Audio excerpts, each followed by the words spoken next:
Sejam todos bem-vindos à continuação aí do nosso livro. Eu tinha outros planos, Senhor. Eu estou muito feliz aí pela sua participação aí no nosso canal. Quero louvar a Deus aí por tudo que você tem feito aí para contribuir com a divulgação do nosso vídeo. Eu tenho sempre falado que cada vez que nós fazemos um procedimento de apoio em um canal que o seu conteúdo é cristão, nós estamos também contribuindo para a pregação do Evangelho. Porque quando você compartilha, quando você curte, coloca um comentário, se inscreve, ativa aí as notificações, o YouTube identifica o nosso trabalho como sendo uma ferramenta útil, uma ferramenta produtiva, informativa, e ele mesmo acaba recomendando o nosso canal, nossos vídeos para outros internautas, viu? É muito importante a participação sua de várias formas aí no nosso vídeo.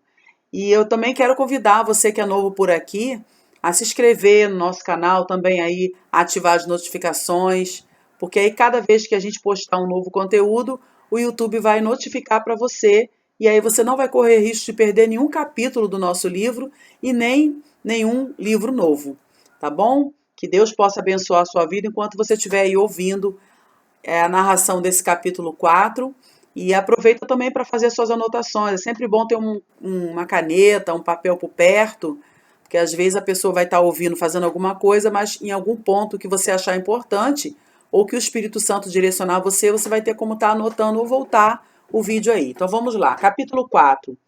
Pode um cristão se sentir deprimido? Não durmo e sou como passarinho solitário nos telhados. Salmo 102, verso 7. Minha primeira experiência com a depressão ocorreu depois de passados 4 meses do início do tratamento com interferon. A princípio, senti apenas uma sensação de absoluto cansaço.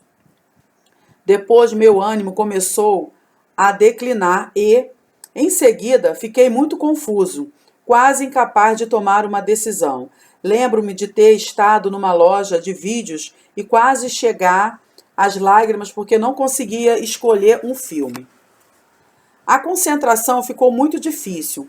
Eu me sentia muito agitado e, ao mesmo tempo, fisicamente exausto. Nada que fizesse me trazia algum alívio. Não conseguia me distrair lendo um livro, assistindo a um filme, dando um passeio ou qualquer outra coisa. Não queria ficar apenas sentado à toa, tampouco tinha energia para ir a qualquer lugar. Nada parecia me agradar. Cada pensamento só servia para aumentar a minha exaustão e nenhum propósito era suficiente para me levar a praticar alguma ação.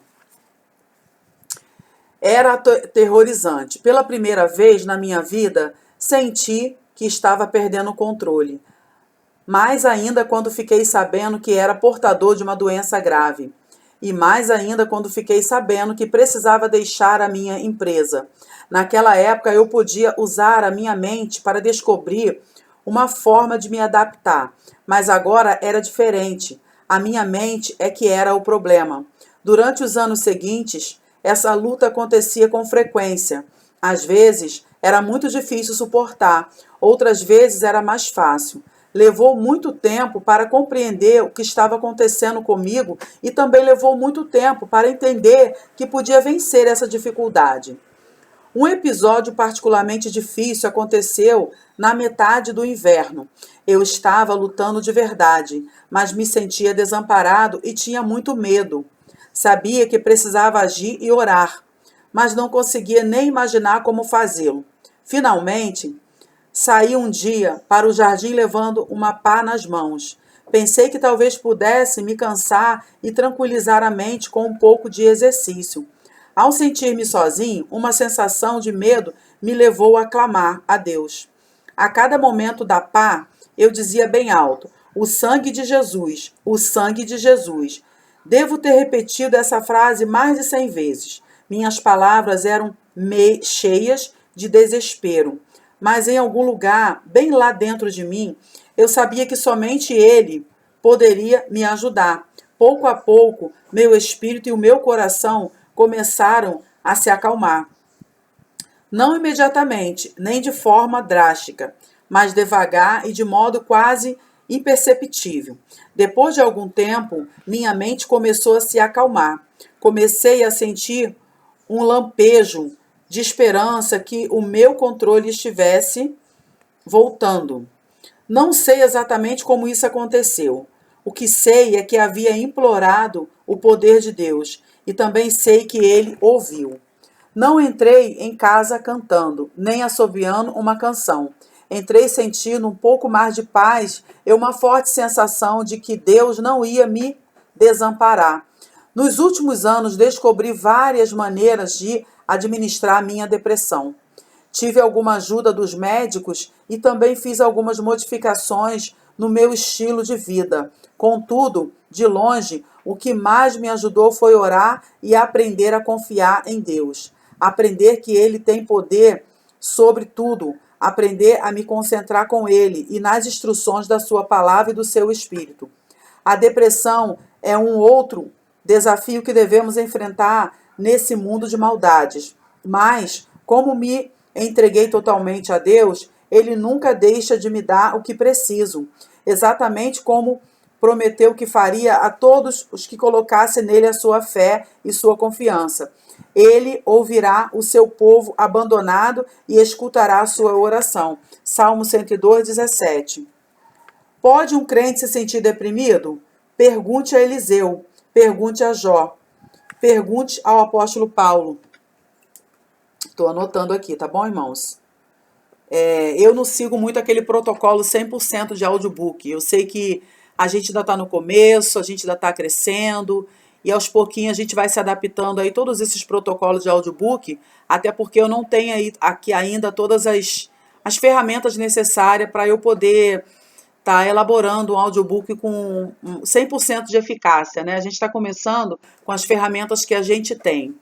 Sendo que eu também não quero ficar muito presa a protocolo, eu quero também deixar que o Espírito Santo, em alguns momentos, ele possa me usar não só para ler um livro, narrar para os internautas, para os meus inscritos, mas que ele possa me usar também através dessa leitura para ser um instrumento didático para você também e um instrumento de bênção. Por isso que às vezes eu dou uma interrompida, eu procuro ser bem transparente, né? Não ficar aqui engessada, travada, porque isso também é ruim para mim também. Eu gosto de me sentir livre para se eu tiver que beber uma água, eu falar, gente, um segundinho, vou beber uma água rapidinho para não ter que interromper aqui a gravação. Eu ainda não possuo recursos para eu poder editar essa coisa de áudio, né, que alguns canais aí têm, mas eu creio que vai chegar uma hora que eu vou poder fazer uma edição com uma qualidade melhor. Mas por enquanto, eu quero agradecer a você que está acompanhando nossos audiobooks, está tendo aí toda a paciência possível. E aproveita também, se você quiser colocar aí já um comentário construtivo, uma crítica também que seja construtiva, vai ser muito bem-vinda, viu? Vamos lá, vamos continuar aqui. Eu vou repetir novamente, tá? Pode um crente se sentir deprimido? Pergunte a Eliseu, pergunte a Jó, pergunte ao apóstolo Paulo, pergunte a Charles Spurgeon, pergunte às centenas de pastores por todo o país que já lutaram contra essa situação. Pergunte aos milhares de crentes em todo o mundo que já se declararam contra o ataque das trevas e do desespero. Ele é real e é doloroso. Pode um crente se sentir deprimido? A resposta é sim. Foi dessa maneira que o salmista descreveu sua depressão. Vamos acompanhar aqui. Senhor, ouve a minha oração e chegue a ti o meu clamor. Não escondas de mim o teu rosto no dia da minha angústia. Inclina para mim os teus ouvidos no dia em que eu clamar. Ouve-me depressa, porque os meus dias se consomem como fumaça e os meus ossos ardem. Os meus ossos ardem como lenha. O meu coração está ferido e seco como a erva, pelo que até me esqueço de comer o pão. Já os meus ossos se pegam à minha pele, em virtude do meu gemer doloroso. Sou semelhante ao pelicano no deserto, sou como um mocho nas solidões. Velo e sou como o pardal solitário no telhado. Salmo 102, 1 ao 7. A depressão não é algo... Eu estou marcando novamente, né? A depressão não é algo a ter um dia cheio de aborrecimentos ou de ter algum sentimento triste. Não se trata de sofrer qualquer contrariedade. A depressão é um sintoma clínico pelo qual o corpo reage a um estresse físico ou emocional que acaba alterando a sua química a ponto de modificar o temperamento, esgotar as energias e desafiar a vontade de viver. O National Institute of Mental Health diz: o distúrbio depressivo é uma doença que atinge o corpo, o temperamento e os pensamentos. Ele afeta a maneira como a pessoa come e dorme, a maneira como se sente com respeito a si mesma e como pensa sobre as coisas. O distúrbio depressivo não é o mesmo que um sentimento passageiro de tristeza. Não é sinal de qualquer fraqueza pessoal ou de uma condição que possa ser controlada ou ignorada. As pessoas que sofrem desse distúrbio não podem simplesmente se conter e melhorar.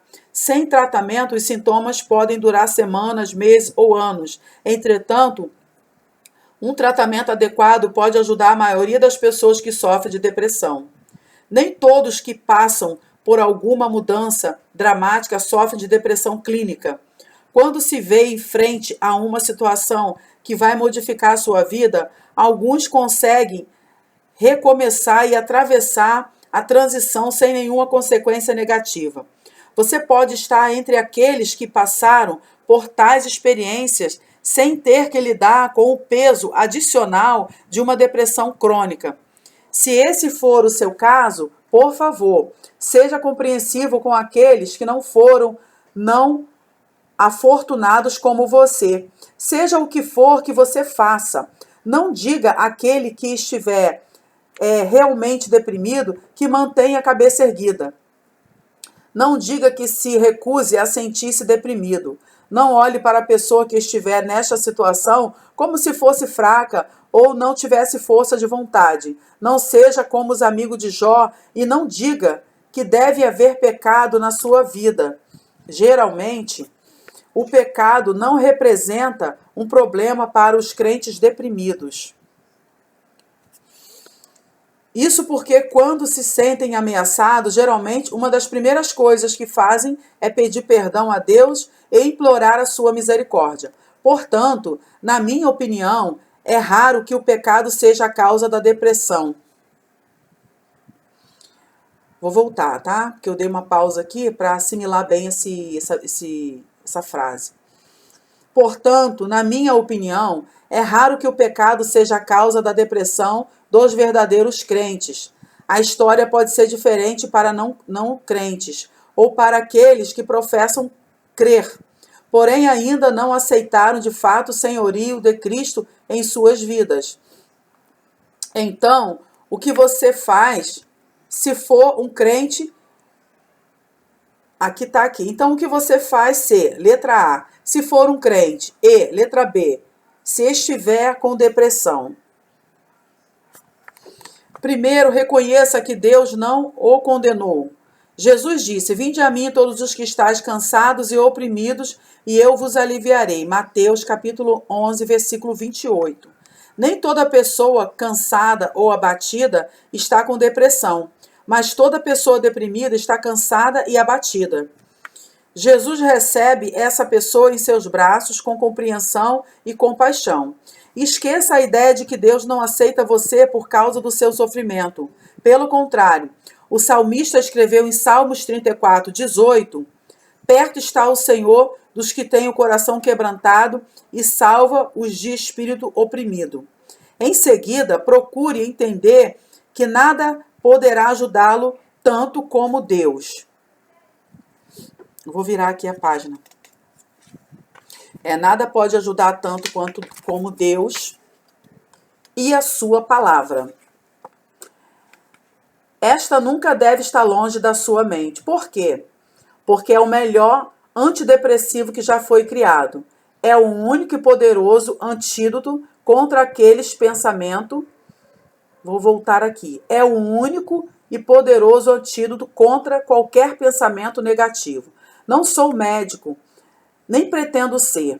Em alguns casos, os medicamentos são necessários e não penso que usá-los seja alguma forma de fraqueza. Acredito que Deus possa agir na vida de qualquer pessoa para ajudá-la a vencer a causa da depressão, mas isso pode levar algum tempo. Procure um bom médico, de preferência alguém que acredite naquilo que você faz a respeito de Deus.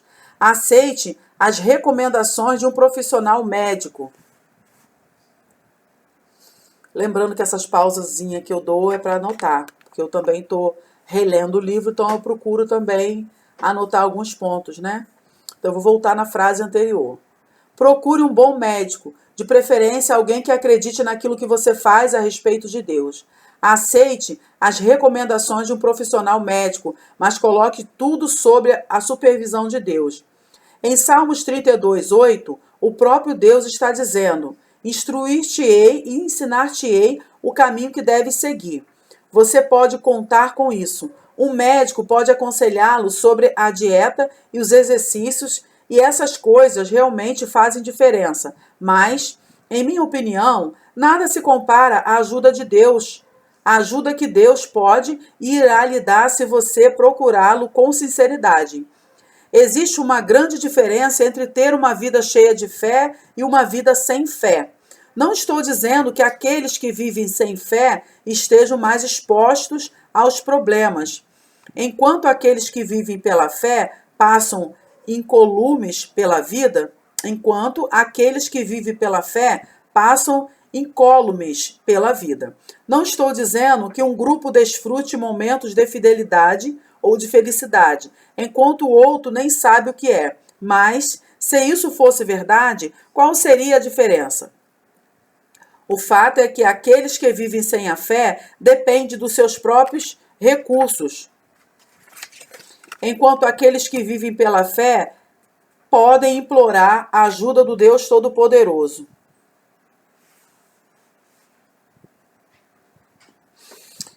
Marcando, tá, irmãos?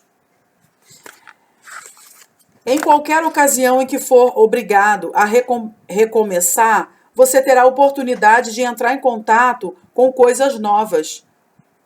Como devo tomar decisões? Como devo enfrentar as adversidades? Com quem posso contar quando a vida me decepcionar? A resposta para todas essas questões é a mesma, e o Deus que o criou sabe qual é.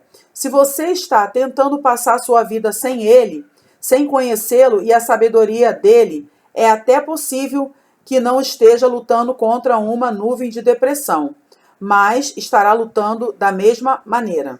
Em João 16:33, o Senhor disse aos seus discípulos: no mundo tereis aflições, mas tede bom ânimo, eu venci o mundo. Essa afirmação se aplica a todo o mundo. Pedro advertiu os crentes da sua época: amados, não estranheis a ardente prova que vem sobre vós, para vos tentar como se coisa estranha vos acontecesse. 1 Pedro, capítulo 4, versículo 12. Essa advertência também se aplica a nós atualmente. Faz parte da condição humana ser desafiado pelas dificuldades, e aqueles que são prudentes se preparam para quando elas chegarem. Os cristãos podem ficar deprimidos, mas nunca devem perder as esperanças. Vemos muitas vezes na Bíblia que aqueles que tinham fé e esperança na provisão de Deus sofreram menos de depressão e até conseguiram vencê-la com maior facilidade do que aqueles que não tinham fé nem esperança. Leia o apelo feito por Davi ao Senhor no Salmo 13. Veja como ele se convenceu de que devia ter confiança em Deus, embora sua confiança estivesse seriamente enfraquecida. Até quando te esquecerás de mim, Senhor? Para sempre? Até quando esconderás de mim o teu rosto? Até quando consultarei com a minha alma, tendo tristeza no meu coração cada dia? Até quando se exaltará sobre mim o meu inimigo? Atenta em mim. Ouve-me, ó Senhor meu Deus. Alumia os meus olhos, para que eu não adormeça na morte, para que o meu inimigo não diga: prevaleci contra ele. e os meus adversários se não alegrem, vindo eu a vacilar. Mas eu confio na tua benignidade, na tua salvação, meu coração se alegrará. Cantarei ao Senhor, porquanto me tem feito muito bem. Observe Eliseu, Jó, Jeremias e Paulo. Todos eles foram grandes homens de Deus, mas parece que todos batalharam contra algum grau de depressão. No entanto, todos eles saíram mais fortes dessa batalha e mais conscientes da sua necessidade de Deus.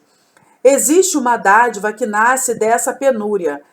Aprender a depender de Deus dessa forma tão desesperada é uma lição que produzirá frutos para o resto de nossas vidas. Eu sei, eu mesmo já percorri essa estrada escura e desesperadora, mas tome coragem. Adivinhe quem encontrarei lá. Sim, e amém. A luz do mundo estava comigo. Paulo resumiu essa maravilhosa vida de fé com as seguintes palavras. Vou estar lendo para vocês aqui. Na verdade, tenho também por perda todas as coisas pela excelência do conhecimento de Cristo Jesus, meu Senhor, pelo qual sofri a perda de todas essas coisas e as considero como esterco, para que possa ganhar a Cristo e seja achado nele. Não tenho a minha justiça que vem da lei, mas a que vem pela fé em Cristo, a saber, a justiça que vem de Deus pela fé para conhecê-lo e a virtude da sua ressurreição e a comunicação de suas aflições, sendo feito conforme a sua morte, para ver se de alguma maneira eu possa chegar à ressurreição dos mortos. Filipenses capítulo 3, versículo 8 a 11. Glória a Deus. Chegamos aqui ao fim do capítulo 4. Eu quero agradecer a sua companhia que ficou comigo até agora. Esse livro, cada capítulo é bem curtinho, diferente de alguns livros anteriores, né? Que para terminar cada capítulo a gente levava 40, 50 minutos. Mas glória a Deus, assim fica até mais fácil, né? Para mim que estou narrando e para você também fazer esse seu plano de estudo. Mas tudo para a glória e honra do nome do Senhor. Lembrando aí você que vai sair do nosso audiobook, não deixa de curtir, compartilhar, colocar aí o que você achou da minha leitura, o que você achou também do livro. Eu não sei se você já parou para perceber que quando nós colocamos algum comentário em um vídeo, nós acabamos influenciando outras pessoas que vão estar acessando também aquele vídeo e possivelmente vão estar lendo ali o histórico de comentários. Então, você pode deixar algum comentário que vai servir de uma frase evangelizadora, vai servir de uma frase, né? Quem sabe alguém que está em depressão vai ter acesso a esse audiobook e Deus pode usar esse capítulo em especial, que é o capítulo 4, como uma ferramenta de cura para essa pessoa. Por isso que é muito importante nós compartilharmos, nós curtirmos, porque mesmo que você esqueça de compartilhar, mas se você curtiu, colocou um comentário e acessou o nosso vídeo, você vai influenciar aquele robozinho do YouTube a divulgar o nosso vídeo também, viu? Então tá bom, fiquem todos com Deus e até a continuação do nosso audiobook, que vai ser o capítulo 5, no próximo audiobook. Fiquem todos com Deus em nome de Jesus. Amém.